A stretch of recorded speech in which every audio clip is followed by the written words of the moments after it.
5 seconds.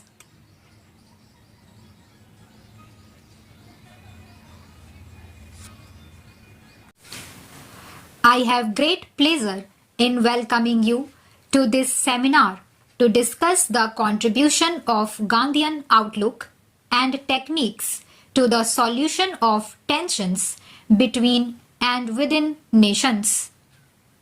I am particularly happy that so many distinguished men and women from so many countries have responded to our invitation. The subject for their deliberations is one which is of overriding importance in the modern world and immediately concerns all individuals of all nations.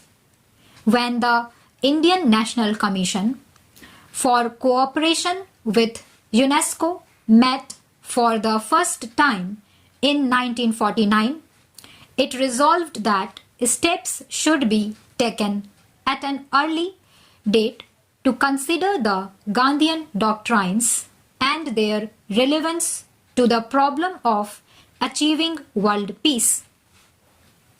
UNESCO, which is concerned with the creation of an international outlook and the promotion of friendly feelings between different nations, was naturally greatly interested in the proposal. Since then, we have been considering how best to give effect to our plans of examining Gandhian methods as a means of achieving peace. You will agree that it was hardly necessary to have a seminar only in order to draw attention of Gandhiji's thought. His ideas have been before the world for many years and are already a part of the intellectual heritage of modern men. In view, however, of the crisis which threatens the world today and the danger of war which is always in the background of our minds, it seems especially appropriate to consider Gandhiji's methods so far as they provide an alternative to war and promise a solution to international problems. That is why, after much hesitation and thought, we have decided to call this seminar to give distinguished thinkers of the East and the West an opportunity to discuss Gandhiji's methods in all their implications. I am keenly conscious of the stupendous nature of the problem and also of how a solution has until now baffled the efforts of men.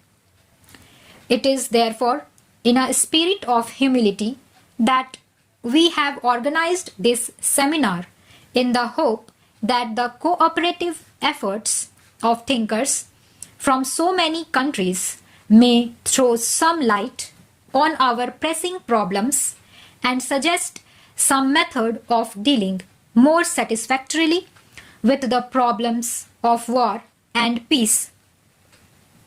The issues at stake are so vast and our aim so important that whether we fully succeed or not, the effort is its own justification. This we have to understand now. The progress of science itself makes it the more urgent to find a solution to these problems. In the past, wars were often due to the fact that man's lack of knowledge did not permit him to utilize to the full of resources of nature. One nation or group could therefore satisfy its needs only by depriving others. If food or fodder was scarce, the only means of Overcoming this shortage lay in forcible occupation of the fields or pastures belonging to others. Today, the progress of science has created conditions where all legitimate demands of men can be satisfied. We can now live in an economy of plenty rather than one of want. Secrets of nature have been revealed one after the other, and those have made available to men the immense wealth of her hidden resources. The tragedy of the situation, however, is that this increase of knowledge and mastery over nature is being used not so much for the constructive purposes of society as to enhance men's powers of destruction. The energy of the atom has been unlocked, and this can bring within the reach of all comfort and plenty. We are, however, concentrating on the use of atomic energy mainly to create terrible engines of destruction. Wireless has brought all mankind nearer to one another, but instead of using it to strengthen the bonds of fellowship among men, we are using it as an aid to a propaganda of hatred and discord. Aeroplanes are being used primarily to develop our offensive in aerial warfare. Greater knowledge of germs and bacteria promises mastery over disease and suffering, but such knowledge is often being sought to develop their use as weapons in bacteriological war. Not that these discoveries have no beneficent use, but such use seems subsidiary to the main purpose of employing them as weapons for the destruction of humanity. Since the beginning of this century, technological and scientific developments have tended to make war and peace coextensive with the whole world. In the past, some problems may have been solved by war. In any case, such wars were confined to a section of the world.